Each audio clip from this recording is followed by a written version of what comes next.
everyone. Thanks for coming down tonight. Hope you're enjoying the air conditioning.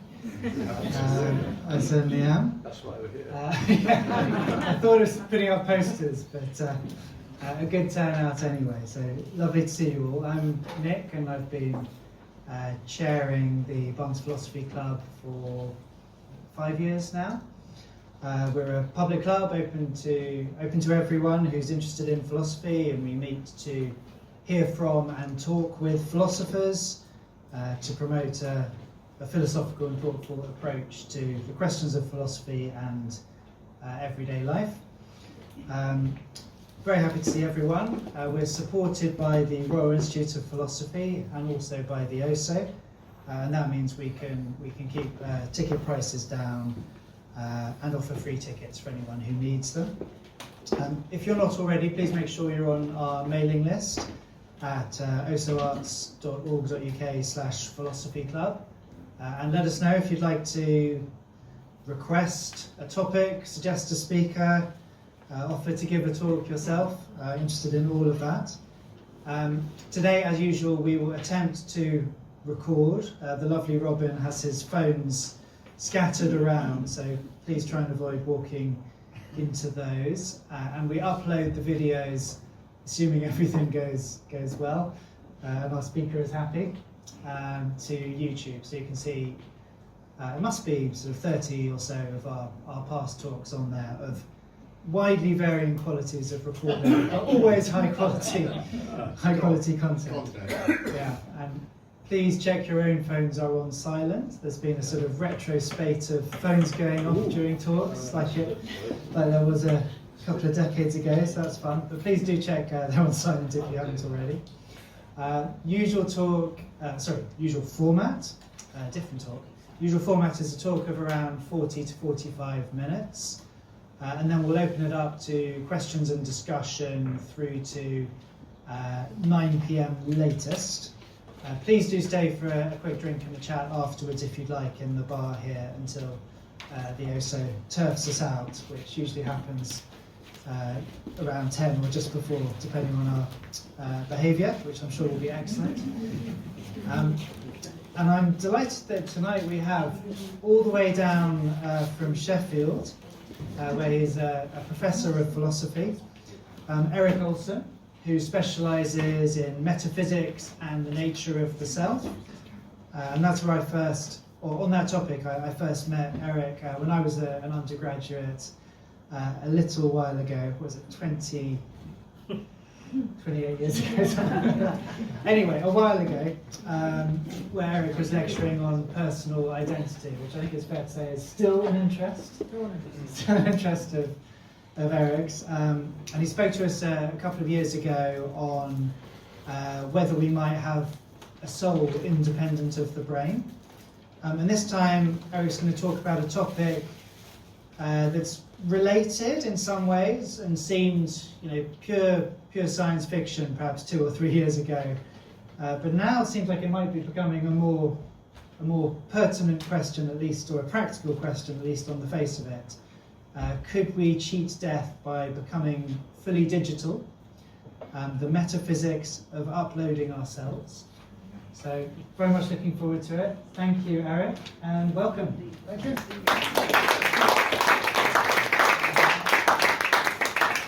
Thanks. Can you hear me all right? Yep. Good. Okay, thank you. Good.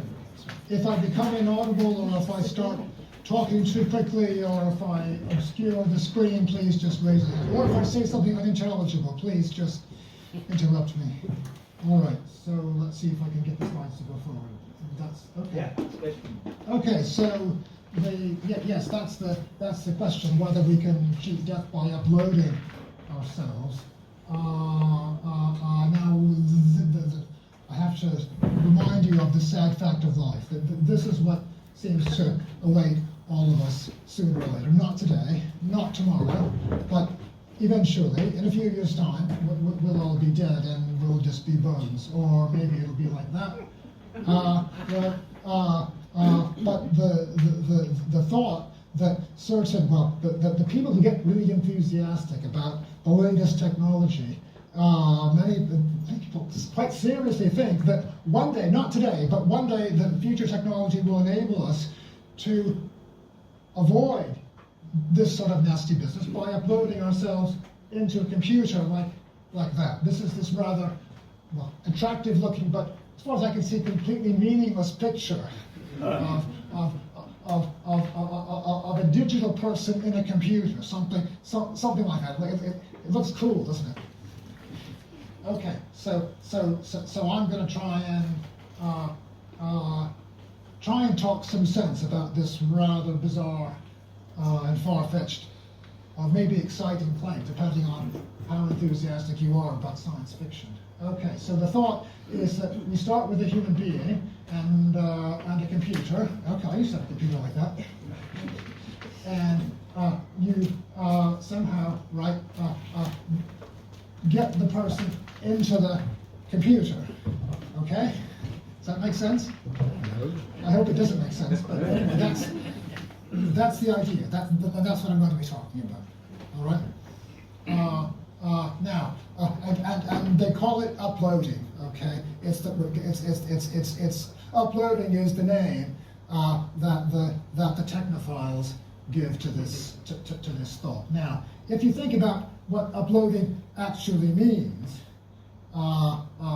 that's not what's happening here. Right? At any rate, uploading in the literal sense is only a small part of the story. Okay. Now, of course, real uploading is just copying an electronic file from your ordinary computer onto a web server. So Robin is going to upload the video of this talk onto the great web server of the Barnes Philosophy Club. That's uploading. Okay. What does uploading mean in this context? Well, let me try and explain what it means. Okay, so obviously it's not just a matter of uploading. Somehow the psychological information from your brain is read by some sort of scanning device. Okay, this is not a real brain scan. This is actual technology to check for brain tumors and so on. This has to be some sort of scanner that will actually scan your brain in so much detail that they can extract all the psychological information, right? Your beliefs and memories and personality and sense of humor and all of that stuff. Okay, so that information is scanned, okay, read off and converted into a digital format. Okay, ones and zeros. Yeah. And then that information is transferred electronically to a large computer, and this is the bit that that really is uploading in the ordinary sense, right? You upload the file from the computer here into the great big server up there. Okay. Okay. And then what? Well, then that information is not just stored on the computer in the way that the file for this, the video file of this talk will be stored on the Barnes Philosophy Club server. Rather, that information has to be used to program the computer in such a way as to create a person there in or on the computer. Okay, and this is a person psychologically just like you were when the scan was made. Right? So it uses that information got from the brain scan to program the computer to think it's you.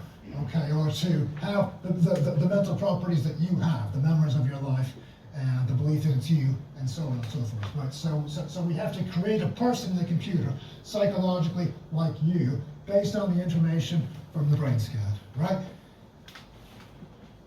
And that person, of course, is not a flesh and blood person. The whole point of it is to escape from the flesh and blood, which is, of course, going to end up in the grave or in the or in the crematorium, but is realized in or implemented on the computer. And I've put these phrases in shutter quotes because I don't really know what they mean. The relation between the person and the computer after the uploading takes place is mysterious. Okay, and you say, yeah, the person is realized on the realized. How is it realized in or implemented on the computer? Well, that's just jargon. it doesn't really mean anything. Okay, somehow the person is in the computer, but exactly in what sense is unclear. Okay. Good so far? Yeah. Thank you. Okay, so here's a summary of the process. Okay, so first they're scanning, and then the digital file that's produced, which containing all the psychological information stored in your brain. Remember? Okay, a lot of information. Okay, and then, whoops, sorry, I'm pressing the wrong button. There we go. And that's uploaded. Okay, into the computer. Probably not that one, but some computer or other. And then the computer is programmed using that information, and the result is the person is in the computer, implemented in or realized in or implemented on the computer, whatever that is. Okay, is that clear? Okay, so here's a more spectacular, more exciting version of if you're a film buff, you'll remember this scene from Metropolis in which the woman whose name I can't remember is scanned, and the information from her brain is uploaded into this robot, who then goes out and impersonates her and gets into all sorts of mischief. Okay, it's a good film. Okay, they don't make them like that any longer, do they? Okay, so this talk of uploading is a little bit misleading. Okay, it's just a sort of jargony shorthand. So the aim is not just to create an electronic person psychologically like you in the computer. Okay, that's part of it, but that's not the whole story. The aim is to move you or me, to move us from our fleshy bodies into the electronic realm. Okay, so that we can become fully digital, whatever that means. And this would, of course, make us immune to the aging process. Right? Electronic, digital people don't get gray hairs or wrinkles or arthritis in their joints or anything. So all of that will be a thing of the past. That will be left behind, all the aging stuff. Okay. It will also make us immune to the usual causes of death: illness, injury, road accidents, poisoning, all that sort of thing, right? It won't make us totally immortal. You might still be, troubled by power cuts or computer viruses. Who knows? But not the usual troubles. Okay, and it will also mean when we're in the computer, we won't need food or clothing or furniture or housing or any of those other material encumbrances that you may or may not enjoy. They're expensive and you won't need any of that. Okay, and travel will be a breeze, right? You can travel by electronic data transfer at the speed of light, nearly. Yeah. So you won't be troubled by delayed trains and traffic jams and cancelled flights and so on. And also you won't be troubled, I suppose, by bad weather, right? Wind and rain and so on. You won't even notice any of that. So lots of benefits, I suppose. So say the advocates of this sort of thing. Okay. And again, no one thinks that we can actually do this. The claim is that one day the technology will enable us to do it. It's only a matter of technology. Okay. Again, that's the picture, slightly obscured by the stage lights. Okay. So this is just by way of getting the story clear. Okay. First of all, uploading is not meant literally. That's only a sort of shorthand for part of the process. Second point of clarification: what is it that gets converted into electronic form and uploaded into the computer? Okay. Some people say it's your brain that's uploading. Brain uploading is a common sort of phrase that you hear in this literature. So the thought is, your brain gets uploaded into the computer somehow, right? So now so we upload your brain. Okay. Now, if you think about it, what is a brain, right? It's an organ. It's a piece of meat. You can't convert the brain, it weighs about 2.5 or 3 pounds. It's made of squishy, yellowish pink tissue. You can't upload that sort of thing into a computer. Right? It's a piece of meat. You just can't do it. You can't convert it into an electronic form and upload it. Okay, so that can't be meant literally. Okay, and like again, there's lots of metaphor in this talk. And if you ask what it means literally, well, it's not always very clear. It's my job as a philosopher to force these people to say what they mean literally. Right? Some people say it's your mind that's uploaded, or your consciousness. Okay, and I put these phrases also not only in sugar quotes but also in brown letters, because I'm really not sure what those things mean. And it's not obviously impossible to upload your mind into a computer or to upload your consciousness into a computer in the way that it's obviously impossible to upload your brain, literally speaking. Okay, it's not obviously impossible. The reason is that it's not clear what it means to upload your mind or your consciousness into a computer. Okay, it's not clear what these things mean. I don't know what people mean when they talk about uploading your mind. Or at least, well, I might have some guesses, but it's not immediately clear. My consciousness, well, is there really such a thing as my mind or my consciousness separate from me? Consciousness is it's a property that I have, just like my height is a property, or my weight, okay? Uploading my consciousness makes about as much sense to me as uploading my height into a computer. I don't know what that would be. So that's just darkness. These are creatures of darkness, these phrases, okay? I try and tell my students not to rely on technical terms like this. That they are technical terms, mind and consciousness. So they're very seductive. You know, it sounds like you're really doing philosophy when you're talking about the mind and consciousness and so on. But when you start throwing around big words, you just, well, it's no longer clear what you're talking about. You might seem to be thinking deep thoughts, but actually you're just talking nonsense, usually. Okay. And in any case, that's what I'll stop ranting now. Whatever it means you mean by uploading your mind or your consciousness, you might still ask, what's that got to do with me? You could put my mind into a computer, or put my consciousness into a computer, whatever that means. But what about me?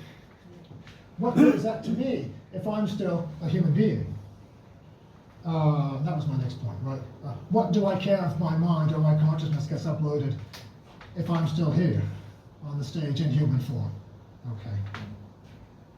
So the claim has to be that it's we ourselves that get uploaded into the computer. Okay, so we can move from our fleshy bodies into the computer and exist in a purely digital or electronic form. Okay, and cease to be biologically human. All right, so talk about uploading the mind or uploading consciousness is just a distraction. Okay, and I think people talk that way because it sounds deep and it's not clear what it means, so it's just the right sort of thing for sort of the amateur philosophy that well, non-professionals tend to engage in. Okay, the scientists, they think they can do philosophy, but they can't. Well, at any rate, they tend to do it very badly. Sorry, I wasn't intending to go on a rant like this. Okay, so anyway, that's the story that I want to talk about. All right. Now, one question about this story is whether it would actually be a good thing to be uploaded into a computer. Right? Would you be happier in digital electronic form where you're immune from accident and illness and you have no need of furniture and so on and so forth? Would that be better than being a human being in London? I don't know the answer to this question. I don't even know how to begin to think about it because I've got no idea what it will be like to be implemented in or realized on a computer. I don't know what that existence would be like, so I don't know where to even start. I want to talk about a different question, namely whether it's metaphysically possible. And by metaphysically, I mean just whether the very idea of putting a person into a computer is coherent. Is it logically possible? Or is it, could it really happen? Is it something that technology could, in principle, achieve? If we had a wizard who could do magic, could the wizard do it? Or is it rather more like building a round square house inhabited by married bachelors? That's something that a wizard couldn't do, and technology could never achieve, right? Is uploading a person into a computer like that? Yeah, that's the question I'm going to talk about. Okay. So, if you want to know exactly what I mean by metaphysically, you can ask me afterwards. But it's a long story, and I hadn't better start on that now. Okay. So, the very idea of transferring a person from a human body to a computer presupposes two very large and important metaphysical claims. All right. First of all, that it's possible for a computer to think as a human being does, for the computer to be conscious, to have the sort of mental life that you and I have. Right? That is, that it's possible for there to be a person in or on a computer. Okay, I say in or on because, again, I'm not sure what the relation is between the person and the computer, so I'm using this rather ambiguous phrase just to be safe. Okay? So, in other words, it presupposes that some sort of artificial intelligence is possible. Okay? That is, that by programming a computer, we can create a being psychologically just like you and me. Right? We're not there yet. Getting closer, perhaps, or at any rate, AI is becoming very impressive. How much AI is like human intelligence and consciousness is a disputed question. I think probably not very much like it at the moment, but who knows? Okay, so that's all just presupposed. Okay, of course, if a computer couldn't be intelligent like a person, then of course uploading is impossible. Yeah. Right. Okay. Second presupposition, all right, is that it's possible for a person to move from the human body to the computer. Okay. Now that presupposes the first claim, but doesn't follow from it. It might be possible for there to be a person in the computer, but not possible for a person to get into a computer from a human being. But just as there might be angels, right? Or there might be archangels who are intelligent and conscious like we are. But it doesn't follow that it's possible for you or me to become an archangel. That might be completely impossible. I suspect that it is impossible, actually, even if there are archangels, right? So it's an independent assumption, all right? And I'm going to be, yes, this is the second part of the story, right? So the first part is that there's a person there, and the second part is that the person can move from human form into the computer, okay? And I'm going to talk about the second claim. I haven't got time to talk about them both. They're both highly debatable, of course, and I could talk, I could bore you for the whole evening on this, but I'll just talk about the second part. Okay, so this is an assumption about what they call personal identity, and you'll note that I put this in shadow quotes yet again because this is a phrase that means lots of different things. So I'm going to tell you what I mean by it. Okay. It's to do with what it takes for a person to continue existing, okay, from one time to another, rather than ceasing to exist, okay? Or to put it differently, what sorts of events or adventures is it possible in the broadest sense for you to survive? And what sort of thing, by contrast, would necessarily bring your existence to an end, okay? Normally, of course, you can survive listening to a philosophy talk, okay, as long as nothing unusual happens. You can't normally survive crashing a motorcycle into a brick wall at 80 miles per hour. You could survive it, perhaps, very unlikely, but if your motorbike had a very good airbags, or if your guardian angel intervened or something, you could survive it, okay? But you couldn't survive being, I suppose, being blown to bits by an atomic bomb. Not even the guardian angel could enable you to survive that. Okay. So, to put it differently again, what makes a past or future being you as opposed to someone or something else?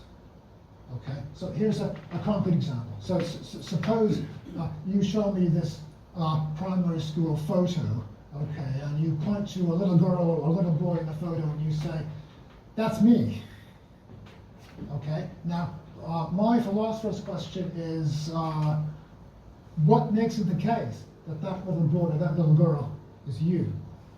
What is it about the way that you now relate to that little boy or girl back then that makes you the same person? What makes you that? There we go. I can use the laser beam. That person rather than that one or that one or that one or someone who wasn't even in the picture. What connection makes you that person? Is that clear? That's what I mean by personal identity. Okay. And just as you were once just as that little girl grew up into an adult member of the philosophy club, likewise, according to the uploading story, a regular human being has to grow up and become a wholly digital person in or on the computer. Right? That's the story anyway. So suppose we really could create a conscious person in the computer by programming it in the right way. Okay, that's the first assumption, which I'm going to grant. Okay, why suppose that person could be you, and not just someone who thinks she's you but is mistaken? Someone who, right? What would make it the case that that person is you rather than just someone psychologically similar to you? Okay. And well, you will answer. Well, that person in the computer might remember your life, or at least appear to remember your life. She'll be able to recount things that happened to you. She will have the appearance. It will seem to him or her as if he or she listened to this talk and went to a certain school and did all the things that you did. Okay, and that person might have your personality and your beliefs and your preferences and your political views and your sense of humor and your taste in music and so on and so forth. Okay. The person in the computer might have got all her psychological features from you, right?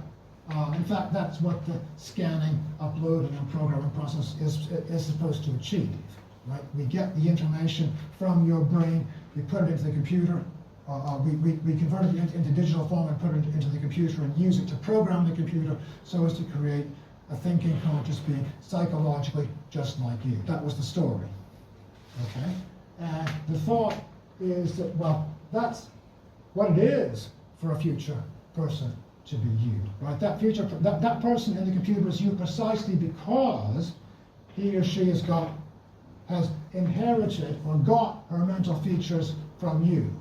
Right? Because she can remember your life, because she's got your personality and your beliefs and your memories and so on. Not just by accident, but by this reliable process of uploading. Okay?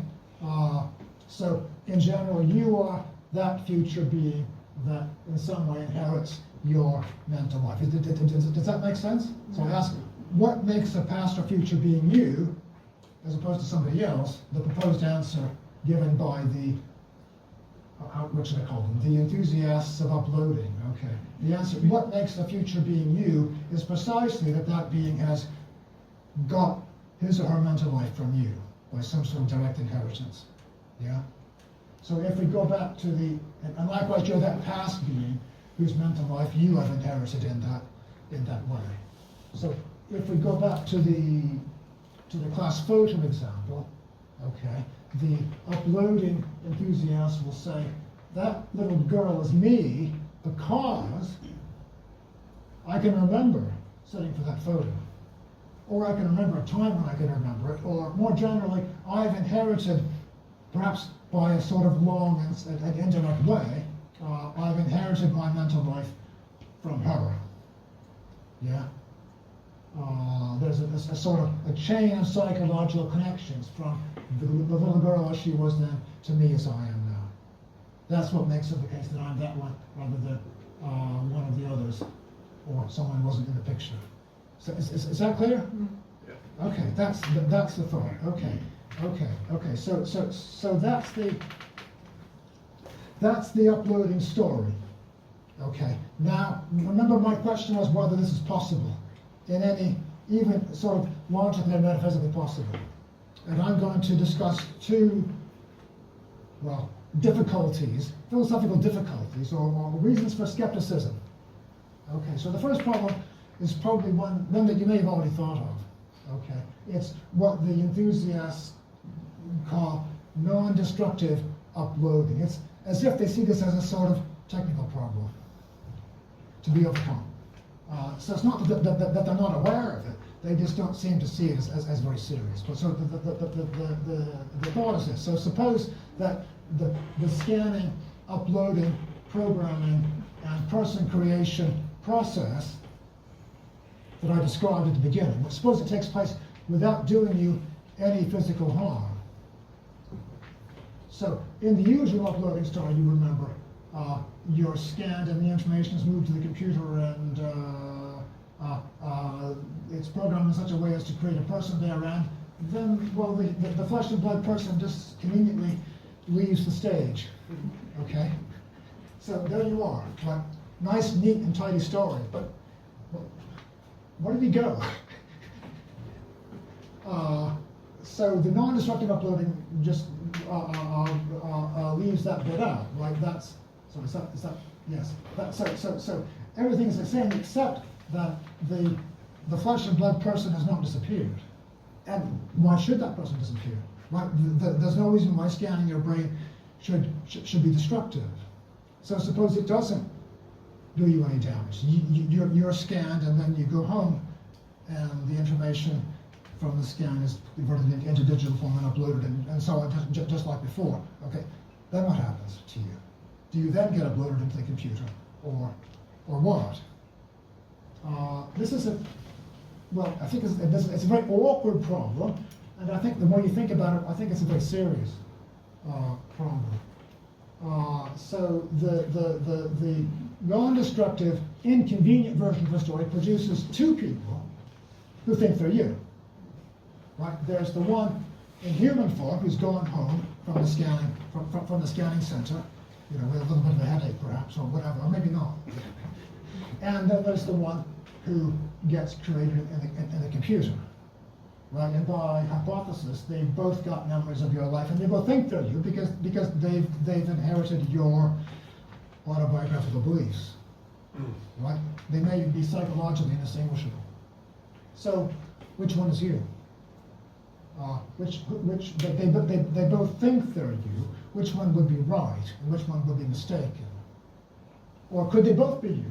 You might say. Well, I don't think they could both be you. This is very important. So let me explain why not. Okay. So could you be both the human being who was scanned and the person created in the computer as a result of the scanning and uploading? Could you be both? That's the question. Okay. Now think about this is the subtle bit. This is the hardest part of the talk, but don't worry, it's not so bad. So think about how many people are there in this story from start to finish. Well, at the end of the story, there are two people. There's one in the computer and one in flesh and blood form. Yeah, that seems clear. Okay. But if both those people are you, as the suggestion was, then there will be only one person in the story, namely you. Now we have an inconsistency now, because the number of people in the story would have to be both one and two, or well, at least two. At least it would have to be one or more than one, because there are two at the end of the story, but they're both the same person, so it's both one person and two people. That can't be, well, it can't be both. Those descriptions cannot both be correct because they're inconsistent. Yes? Or to put it another way, if both people would be you, then you would be both in the computer in purely digital form and also in human form, not in the computer, right? So that story is just incoherent. It's logically impossible. They couldn't both be you. And when you think about it, of course, it's obvious which one is you. You are the human person, the one in flesh and blood. But again, the story was you go and get your brain scanned, and then you leave and go back home again and have your tea. Okay, it's obvious that that's you. Okay, and that follows then that the person in the computer is somebody else, someone who is a sort of psychological replica or copy of you, someone who is mistakenly programmed to think that she's you, okay, and not just sort of brainwashed, but she's got memories and beliefs and so on exactly like yours were when you were scanned. That's why she thinks she's you, but she's mistaken. Yeah? That seems like the obvious thing. I can't see whether you're nodding or whether you're just asleep. But, that seems like the obvious thing to say about the non-destructive uploading story, right? Okay. Now, so I take it that non-destructive uploading would not move you to a computer. And I think even the uploading enthusiasts agree on this point. Okay, but then the problem is, well, what about so-called destructive uploading, where there isn't that human person left over inconveniently? So suppose the scanning process somehow destroys your brain or vaporizes you or whatever. So could that move you to a computer? Yeah? So the thought is that your brain is scanned in the same way in both cases, except that in the second case, they use a bit more radiation and they turn the dial up a little bit more and you're vaporized. But the information is read off in just the same way. Okay? And the information from the scan is transferred to a computer and used to program the computer in exactly the same way on both variations. Okay, so the same thing happens, except that in the second case, the original human being is destroyed. Okay, would that get you into the computer? Well, why should this scanning, uploading, and programming process move you to a computer only if it destroys you physically? How would destroying your body help in moving you to a computer? Yeah, I mean, if scanning you and putting information into the computer doesn't get you into the computer in the normal, non-destructive case, how could it get you into the computer if the scanner somehow vaporizes you in the process? How is that going to help? It seems completely irrelevant. So if you can't get there by non-destructive uploading, then you can't get there by destructive uploading either. Or so it seems to me, anyway. Okay, so that was the first problem, the first reason for skepticism about the uploading story. All right? I'm going to talk about one more. This one's easier, and then I'll stop and take questions. Okay. So, maybe the question of what happens if the scanner doesn't vaporize you is a rather obvious question about the possibility of uploading. This question, I think, is maybe even more obvious, though maybe it's so obvious that you might not think of it, because it's a child would think of it, but maybe not an adult. Okay. The story implies or presupposes that you can move a person from one place to another just by transferring information, right? By uploading. That's what uploading involves. It's transferring information. Okay. Now you might possibly remember or recognize this very unpleasant character from Alice in Wonderland, the Queen of Hearts. Besides being part of what makes her unpleasant is that she's mad, she's insane. Okay, and she says all sorts of she's a sort of prototype of Donald Trump, if I would say that sort of thing, right? And of course, you remember that she says off with his head all the time, okay? But she also says something more interesting. She commands that one of her servants be sent as a message by telegram. Right? Send him as a message by telegram, she says. Of course, no one pays any attention because she's mad. Right? But you can't send a person as a message by telegram. That's silly. You'd have to be really profoundly insane to think that that was possible. And it's of course a joke in the story. Right? The reader doesn't think that, of course the servant could be sent as a message by telegram. It's just, it's the Queen of Hearts. She's mad. Okay, but if you could be uploaded, then it would be perfectly possible to send a human being as a message by telegram or as a text message, right? If uploading is possible, and you could be sent as a text message just by sending information. How? Well, just text the information from the brain scan. So we scan your brain just as in the regular story. When we text the information, take a long time, but you could do it, right? If you were fast enough. Text the information to someone somewhere else, right? Who can use that information, who can enter that information into a computer and program the computer so as to create someone psychologically just like you were when you were scanned. Okay. As long as the scan destroys your brain, the resulting person will be you, on the assumption that uploading is possible, right? Because the text message just replaces the uploading bit, the bit where the information from the scan gets uploaded into transferred to the big computer. That's just a transfer of information, right? So the uploading story presupposes that you can transfer a person from the human body to a computer just by transferring information. But as long as that information is, as long as it's the right sort of information and it's programmed into the computer in the right way, it will move you into the computer.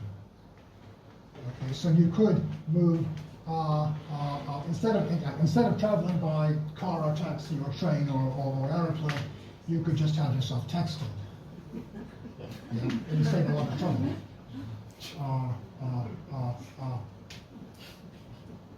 For that matter, you could be written down and sent by post. Because again, it's just, or even dictated over the phone. It's just a matter, as long as the information from your brain gets from this place to that place, you'll get from this place to that place. Yeah? Does that make sense? That follows from the uploaded story. Okay. Now, if you think about that, it sounds very, very, very strange. Think about whether we could avoid shipping costs and transport, say, bricks or avocados by text message. Right? I've got a startup company if you want to invest. That doesn't seem possible. That seems like Queen of Hearts territory, right? Send the avocados by text message, right? Don't bother shipping, putting them onto a train or a lorry. Okay, that's mad. You can't move a material thing just by transferring information. But you actually have to move some matter. Right? You could, of course, send a picture of the bricks or the avocados that you want to sell by transferring information, but not the bricks or the avocados themselves. Okay, because they're material things. Okay, but am I not a material thing? Aren't you material things? I'm visible.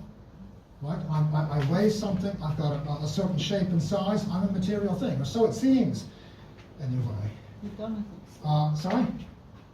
Madonna thinks so. Yes, material girl, yes, well, but of course she means material in a different sense, perhaps, a sort of materialist sort of person. I'm not a materialist in the sense that I'm obsessed with material possessions, but I'm a material thing in the sort of ordinary, literal sense that philosophers think about it, right? As opposed to an immaterial thing like an angel. That's not what I am. I'm flesh and blood, right? Made of matter. Okay. But if I'm a material thing, then I can no more be moved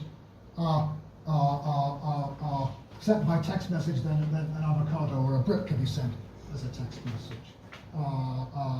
So if I could be uploaded, then I can't be a material thing. Because you can upload a material thing into the computer. Think back again to the example of the brain being uploaded into the computer. That's clearly impossible. But I'm just like a brain, only a bit bigger. So we can't be material things because, again, you can't move a material thing just by transferring information. Okay. So we must, if uploading is possible, we have to be immaterial things. Okay. In fact, all thinking things have to be immaterial, not just you and me, because if I could be uploaded, then presumably any thinking thing could be uploaded. If there were some conscious thinking beings that couldn't be uploaded because they were material things, then for all I know, I might be one of them. And I couldn't have any confidence that I could be uploaded, even if someone could be, but I couldn't be. So how could I know whether I was the right sort? So it seems to be, and you'll recognize this. Some of if you've been coming to the philosophy club long enough, you'll recognize this picture. It's known in the trade as substance or Cartesian dualism. It's the idea that a human being is really two things. There's the physical object that you can see, and there's the an immaterial, non-physical thing that you can't see. And it's the non-physical thing that thinks that is conscious. The material thing is just a machine. It doesn't. It's no more conscious than a stone. Okay, that's not a popular story. It seems to follow from the uploading idea. But so yes, we can be uploaded only if we're immaterial things, if we're invisible, intangible, and weightless, and only if it's impossible for any material thing to think or to be conscious. Again, that's the substance dualist claim. Okay, but I wouldn't recommend that the uploading enthusiasts accept this metaphysical picture. Not that they would want to, because it wouldn't help, right? Because even this dramatic claim wouldn't solve the problem. Can you send an immaterial thing as a text message? Well, of course, you can send an electronic document or photo or video as a text message just by sending information. Okay, but can you send an immaterial thinking thing, an immaterial conscious thing? I don't think you can. A soul, as the dualists like to say. Okay, that doesn't seem like the sort of thing that you could send as a text message. So this is my last slide. So the challenge for uploading, the challenge to make metaphysical sense of uploading is, as I see it, is this. Okay, you need to say what sort of thing can both think and be conscious, and also move from a human body to a computer by a mere transfer of information. Okay, or can be sent as a text message. And I don't think there is anything that satisfies those two conditions. That just seems to be metaphysically impossible to me. Or at any rate, it's not clear. I'm not yet seeing how it could be possible. And if there isn't, then uploading is metaphysically impossible. So, thank you very much. We'll move to questions.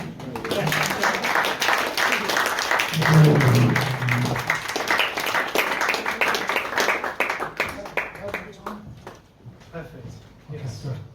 Dead on. Paul will run and get to a microphone. So a few disappointments there. Not only can we not cheat death by uploading ourselves, but also can't become archangels, I think. Sorry about that. Earlier on. So it's sort of bad news all round. But I do want to...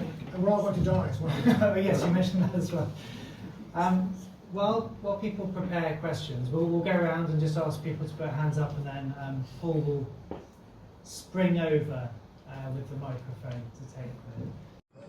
So do we have questions already? I think there's one at the front. Oh, we've got lots. Well, I won't take up any time. Let's go straight in. Please keep them as punchy as you can so we can get through. Well, just I think it's a very interesting thought experiment, but I don't think it goes much beyond that. It takes us back to the questions about brain transplants and would it be you if you preserved your brain, which philosophers I think have thought about over quite some time.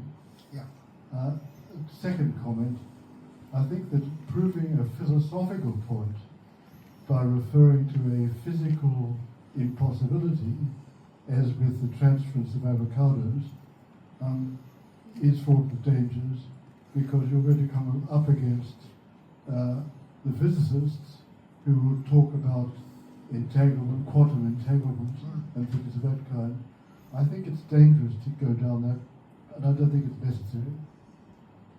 So those are the two comments. Good, thank you. Yes. The question, what would happen to you if your brain got put into my head? Would it give you a new body, or would it give me a new brain? That's another good question about personal identity of the same sort that I was talking about. Okay, I have an answer to that question as well, but that's a different talk. Maybe next time. I actually think, well, to give the game away, I think it would give me a new brain. But that's a long story. The second point, I don't think it's just physically impossible to transfer avocados by text message. I don't think, well, if the laws of nature were different, perhaps I could, I don't know, perhaps I could rub my hands together without creating any heat, or maybe this light could go at a different speed, perhaps. But I don't think different laws of physics would enable you to send avocados by post, to dictate them over the phone, say, just because no matter gets transferred. I mean, quantum entanglement, that's all about physical particles, and no physical particles move from your phone to your friend's phone when you send a text message. It's just information, and all that can do is reproduce, is give you a similar, well, at most, it might give you a similar physical object. Perhaps I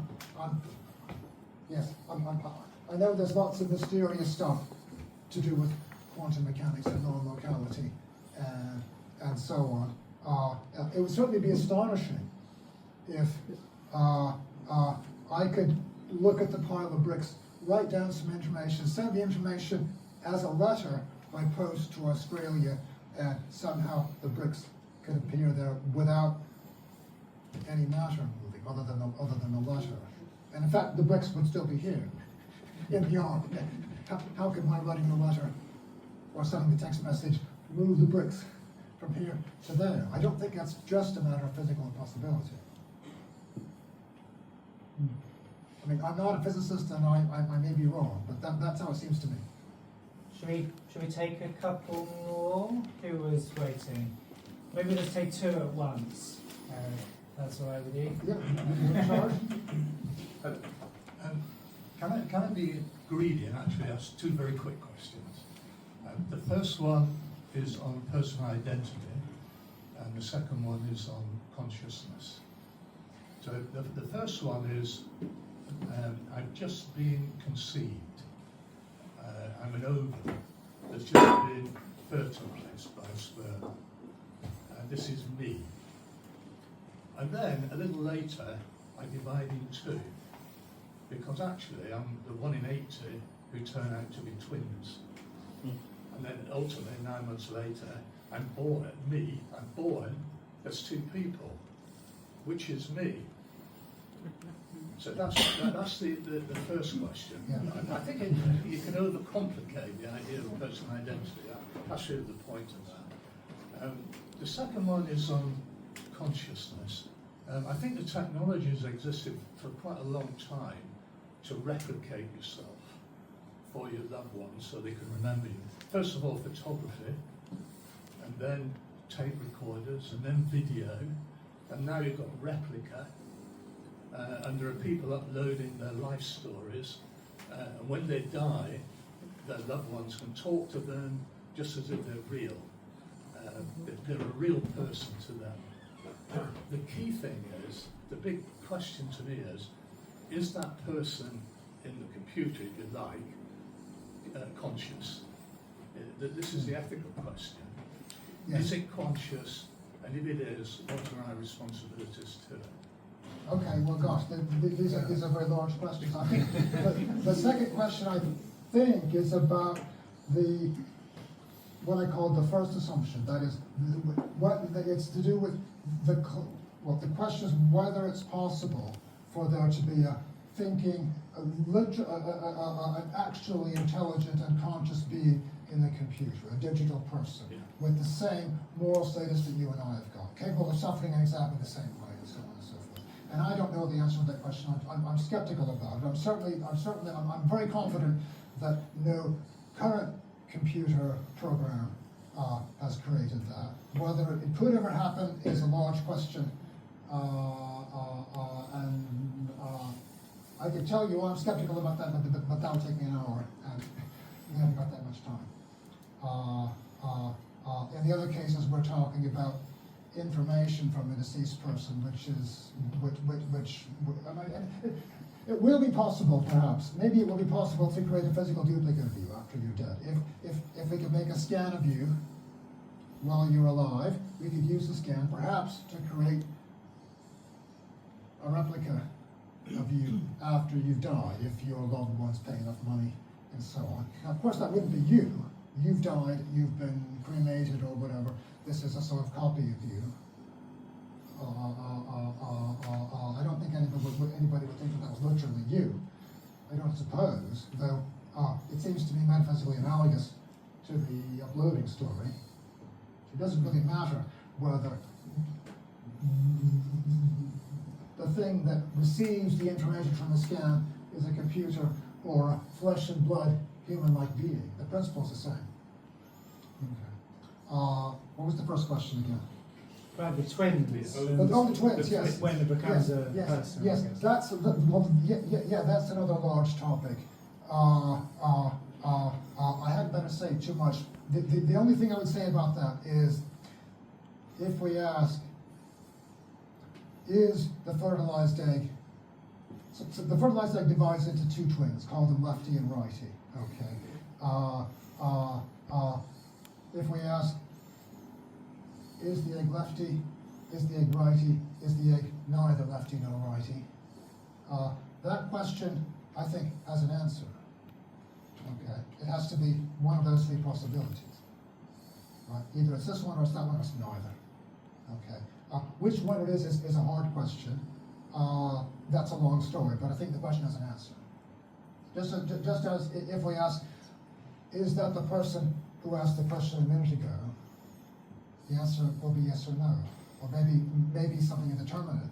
But the question has an answer, I think. Does that help? Or Sure. Does that only make it worse? Let's move on. You were waiting. Do we have one more behind?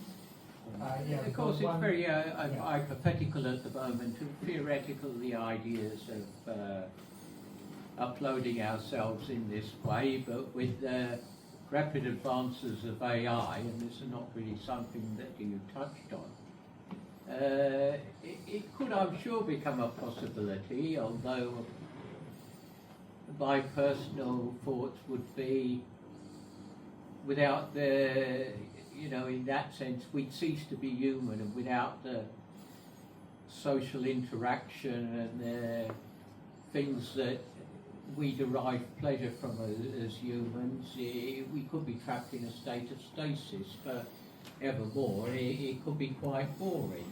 That's what I But another actual physical concern is what happens to all the data?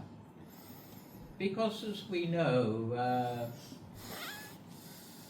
the cloud is in reality masses of data centers which are being built all over the world, with probably another one being built as we speak, and in their present form at least have a significant carbon footprint.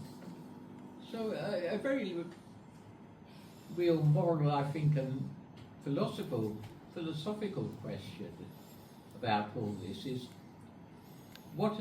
given that mankind's activities have been responsible for the extinction of many species, probably even species that haven't even been discovered. And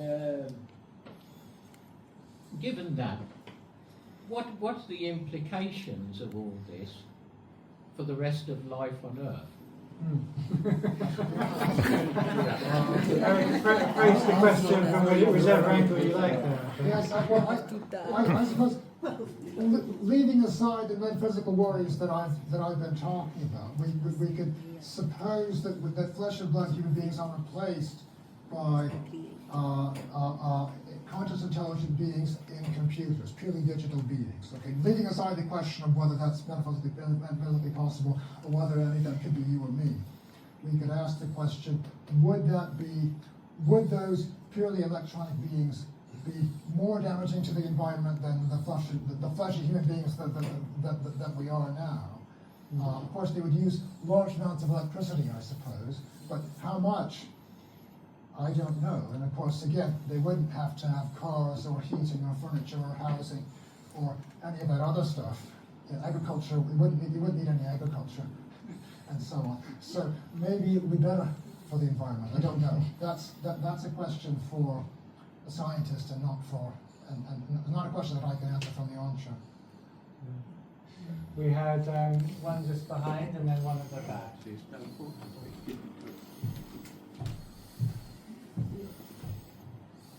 So your subject that's being uploaded, at the moment of upload, their psychological being and their experiences are sort of frozen in time. There isn't the capacity for the representation in the machine to acquire the sorts of experiences that we do on a daily basis.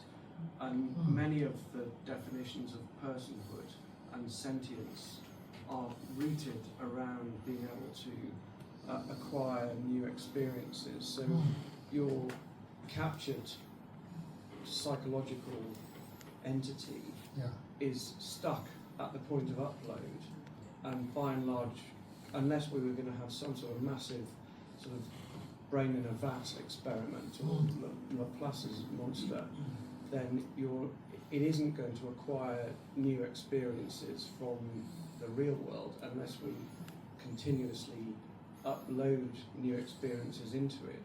So it sort of fails on many widely held definitions of personhood, leaving aside the question of why you do this in the first place. Yes.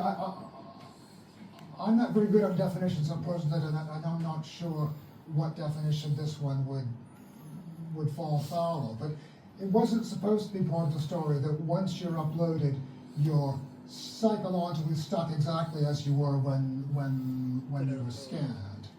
This is supposed to be at the beginning. The uploading is supposed to be a sort of gateway from the human fleshy, from the fleshy human life to this possibly wonderful, anyway, the different digital life. It's a bit like life after death in the theological sense, right?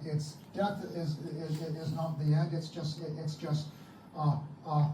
the transition from life in this world to life in the next world, and likewise, uploading is supposed to be the transition from life in the fleshy world to life in the electronic world. And you'll have all sorts of adventures in or on the computer. What sort of adventures they would be,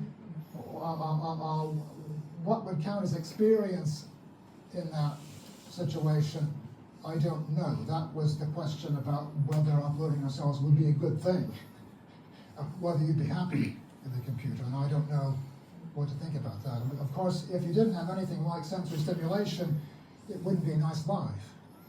It would just it would be like being conscious but having no sensory input. That wouldn't be good. And I would like to be able to send myself. I wouldn't want to rely on somebody sending me around. Yes, of course. Yes. You need some sort of agency, I suppose. Yeah. Yes. Should we take the question at the back and then anyone else? Thank you for your.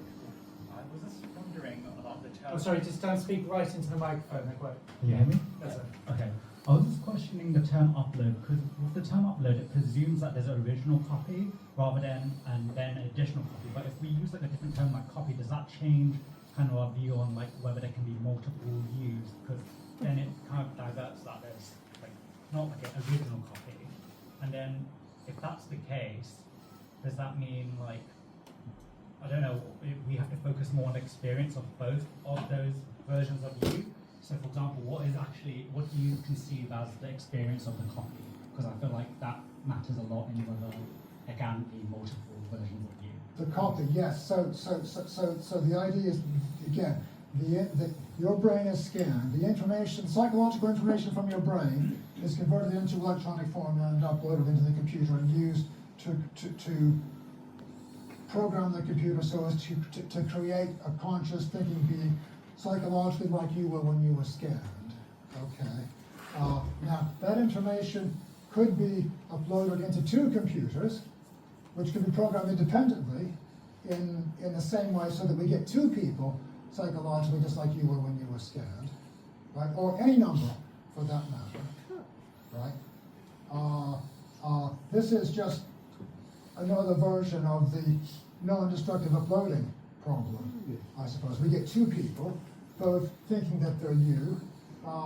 In this case, they're both in the computer, and the original flesh and blood person is, that wasn't part of the question, I take it. But we can ask the same question, which one would be you if either, and what would make a difference? They couldn't both be you. That would be, again, that would give us an inconsistent number of people in the story. But if they couldn't both be you, then how could one of them be you but not the other? And if neither of them could be you, then how could just one uploaded person be you? Because again, the process of scanning and uploading and programming is the same in all these cases. Have I addressed your question? I mean, that's not exactly an answer. That's just. I take it I'm just sort of drawing out the problem that you've sketched. I guess it's just because it's like a very curious, like it is a good thought experiment. I'm just like wondering, like, I guess about what actually makes me now. Like, I'm just thinking, oh God, Yes. could I be a simulation in a cloud somewhere, and then like, am I actually me? It might be that your experience is a sort of illusion, and that you're actually a brain in a vat or something, and all of this experience is just being fed to you. Of course, that's to do with your knowledge of your surroundings. I take it that that could still be you. That would be a genuine person. This question, how do we know that our surroundings are real, or that we're actually perceiving reality and not an illusion? I haven't talked about that. That wasn't part of the. That wasn't one of the problems that I was concerned with. But maybe we can conclude that what makes you you, or what makes a person you, is not just thinking that he or she is you, or having a mental life like yours, or even having memories of your life. Because, again, we could make 1,000 psychological duplicates of you, if we got our brain scanning technology anyway, and we can create a person by programming that information into a computer in the right way. That's not enough. Let's take the question here. And then do we have any other people waiting? Yes, one that came in. Very interested your point about how many people are in the story. I thought was good, and you seem to be quite adamant there can only be one you at a time. I was just interested. I mean, the definition you gave of you was that there's a chain of psychological states, which presumably you remember, which leads to you saying, "I am me." I am. Why can't there be more than one you simultaneously? Okay, good. Yes, good. Let me just say, perhaps this business about the chain of psychological connections. This was not my story. This is the story that the uploading people have to accept. Okay, I don't actually accept that story. but never mind, okay. But it also wasn't the definition of anything, it was just an account of what it takes for a person to continue existing, and what makes the past or future being you, as opposed to someone or something else, like it's some sort of psychological connection. That's presupposed in the uploading story. Okay, rightly or wrongly, I didn't actually address that. So you asked, why couldn't there be two of me? Well, if there's one of me now, so I suppose you could do something that would bring about that there were two of me. That is, two people who were both Aaron. Okay, now that doesn't seem to be a logically coherent story to me, because again, if we ask how many people are there in this story, well, there are two, by hypothesis, two people. Okay, but they're both the same person. They're both Aaron. So that tells us that there's only one person. And yet there's two people. But there can't be both one person and more than one person. That's just not a coherent story. Yeah. Does that help? Or is that I think it's a very interesting question, what you and what person means. It's nothing to do with that. Suppose, let's take this chair. Okay, could there be two of this chair? Could we wave our magic wand and make it the case that the chair was... Okay, so these two are actually the same chair. There are two of, there are two chairs here, okay, and yet they're one chair. That doesn't make any sense to me. That's just not a logically coherent story. It's nothing to do with people or anything like that. It's just to do with the very idea of the number one and the number two. This is sort of the Derek Parfit kind of point that the two chairs or the two people could be connected in some very interesting relation. And maybe we should be more concerned about the relation than whether it's the same person. Why does it matter so much as to whether it's you as opposed to the sort, what does Parfit call it, the relation R or something he talks about, isn't it? Yes. And so this chair could have in a very interesting and important way have generated the other chair. Yes. And that might be much more or as important and as interesting as whether they were the same chair. That's okay. That's fine. That's completely independent of the point of the logical point that I was making. Yeah. So the question that was asked and the question that I was talking about is to do with identity. It's to do with what makes it the same person or the same thing, the same chair, whatever. Okay. Parfit's question is about the importance of it being the same person. Yeah. Is it actually? I mean, I prefer that I continue existing tomorrow and not just somebody like me. You might well ask, why should I care about that? Why is it important that I exist tomorrow rather than somebody else? Why is it important? Why is it practically important? Well, that's me in the computer. As long as it's somebody who thinks he's me, isn't that good enough? Mm-hmm. Okay, that's a further question that I didn't address at all. Yeah. Yes. Okay. Let's take your question over here. Yes, just on the end. Pass the mic. Thank you. I would like to inquire about memory experiences and perception, because they're very closely linked, aren't they? So if your memory is uploaded, that also includes times of things we as a human being, as a physical being, might have either forgotten or forget as time passes, or suppresses, which means that if you upload all the memories, then those memories that a person might have suppressed for a reason, would it still be there? And then is that uploaded version still you, because you as a human being suppressed those memories for a reason? Yes. Yes. Now, of course, I was claiming that no amount of uploading could get you into the computer. Okay, but leaving that aside, you're asking what would it even mean to talk, what does it mean to talk about reading the memories off of my brain, converting them into electronic form, uploading them into the computer, and using that information to program someone with the same memories that I had when I was scanned. Because memories are not just like words on a page. You know, some of them have to do with images, some of them might be repressed or unconscious or whatever. And I have no expertise no special knowledge about memory. I suppose if the uploading story is possible, if it is possible to program a computer so as to create a person psychologically like you or me, then somehow or other the programming would result in a digital electronic person whose memories were exactly the same as yours were when you were scanned, and suppressed or unconscious or whatever in exactly the same ways. The same sort of messy complications. I suppose that's part of the story. Does that address your question, or? I'm not sure whether...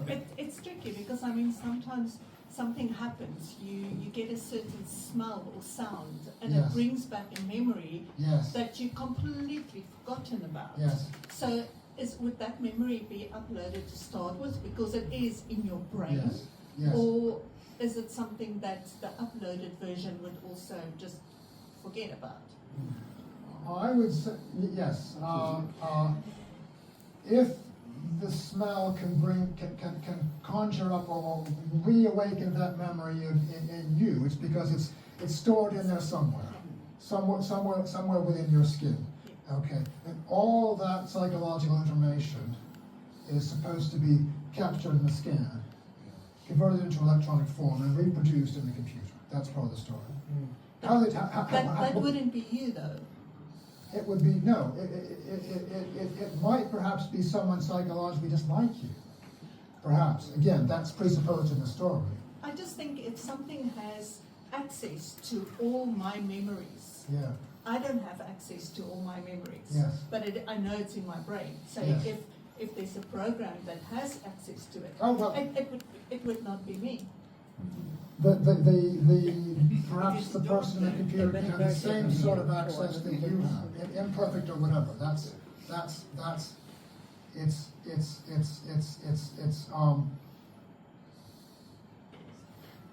The technology is supposed to enable the experts to program the computer so as to solve these problems, okay, so as to make the person in the computer psychologically just like you, okay, with the same sort of access or lack of access to those memories. Are there any other questions? Yes, we've got one at the back left. Paul.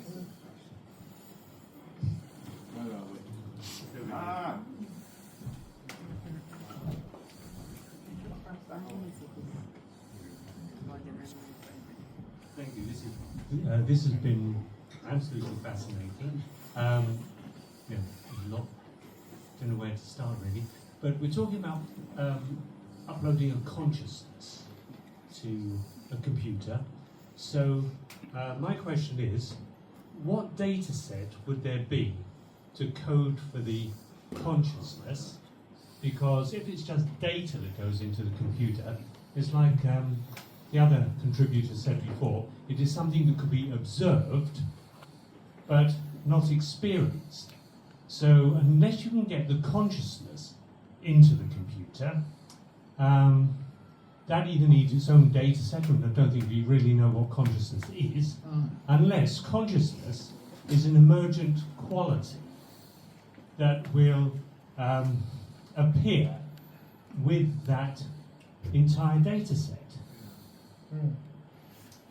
Yeah, so just connected to that, Eric, I wondered about the large language models, and people they think of the specific organizational structure of the information as being the thing that matters, right? So people are very worried about large language models being stolen, and they don't mean the actual physical computers would be stolen, they mean the organizing principle of information. Yeah. So is it possible for one of those to be an immaterial thinking thing? connected to your question.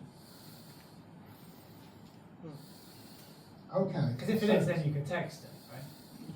Well, I'm not sure whether I'm following that. So you're right.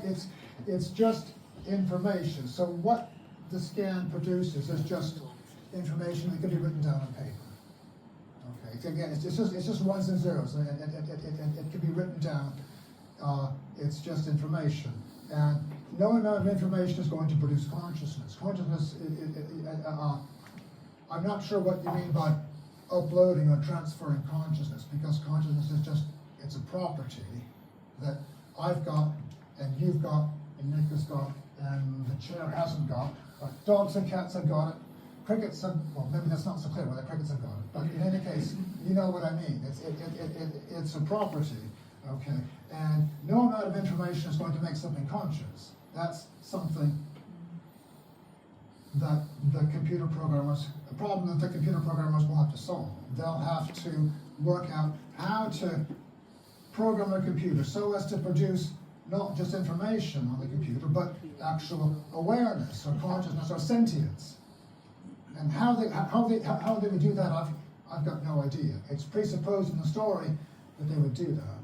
Well, there are some suggestions that if a computer, as the computer program gets more and more complicated, more and more bits and transistors and whatever, that the consciousness could emerge from that. That the reason we are conscious is because our brains have so many neurons and so many connections, and that just like if you get hydrogen atoms and oxygen atoms and you stick them all together, eventually wetness emerges, so it becomes water.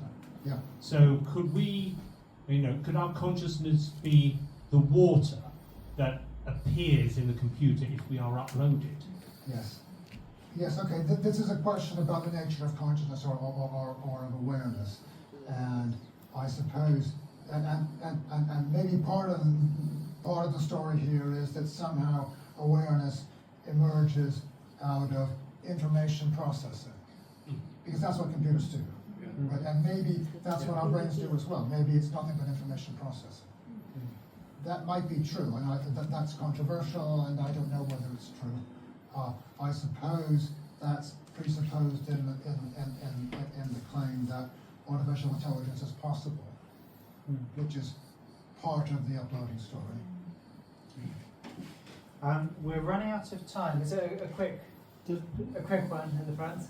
Yeah, let's have a last quick one at the front, and then we'll wrap up. Thanks, Paul. May I ask you a quick question? Oh, Have we got enough time? Yeah. Yes, if you're quick too. Well, I asked my question. Who are these uploading people? Are they philosophers putting forward something to interrogate the question of identity and so forth, or are they actual people who think they can do it? There really are people who are enthusiastic about this. Nick Bostrom is one of them. He is a philosopher at Oxford, and used to be at Oxford. Anyway, you can look him up you can Google him, and there are various other people, friends, mates of his, and so on. And it's also it's commonly talked about. I mean, the computer science people are very big on this sort of thing. So I'm not making it up. They're out there. Yes. Paul, let's have your question quickly then. My question is, if I was uploaded to a computer, my morals and ethics may not have any consequences in there if I was immortal. And what happens if I'm loaded up and I turn round and the person I see next to me is Donald Trump, who's being loaded up into the computer as well? So in other words, how can people be held accountable and responsible for their actions if they're going to be immortal? An easy one to finish with.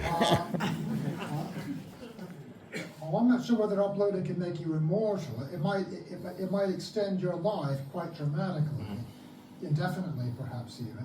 I'm not quite sure. Well, I'm not sure how that would affect moral responsibility? I mean, that depends on what effects your actions can have. Well, they could unplug me, of course, and that would be a punishment. Delete you by mistake. Yeah. Well, who knows? Yes, there might be all sorts of benefits and harms that could accrue to these electronic people that are difficult for us to imagine, or that are quite different from the ways that you can harm or benefit a flesh and blood human being.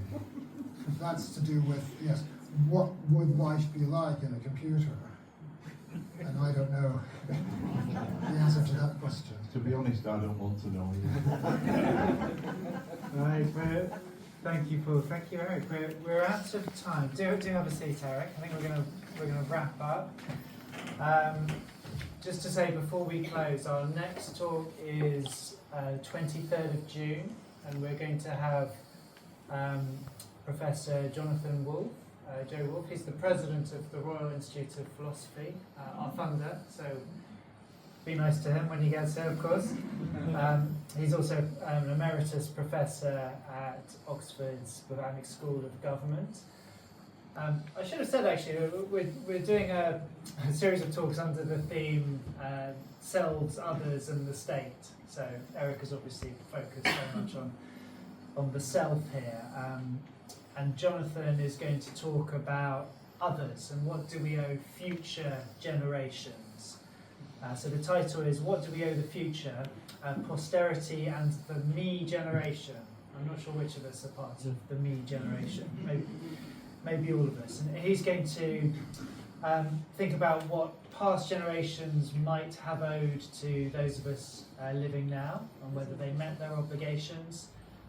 And whether this provides insight into how we today should think about our obligations to future people. So that's 23rd of June, it's up on the OSO website under What's On. Hope to see you there. But I would like to finish up by thanking my lovely volunteers, Paul and Robin. We're always looking for other volunteers, lovely or otherwise, so let me know if you'd like to help.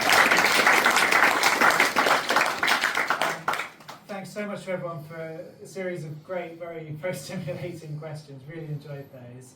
And finally, a huge thank you for coming all this way and talking with, as ever, so much energy and deep thought about a very interesting problem.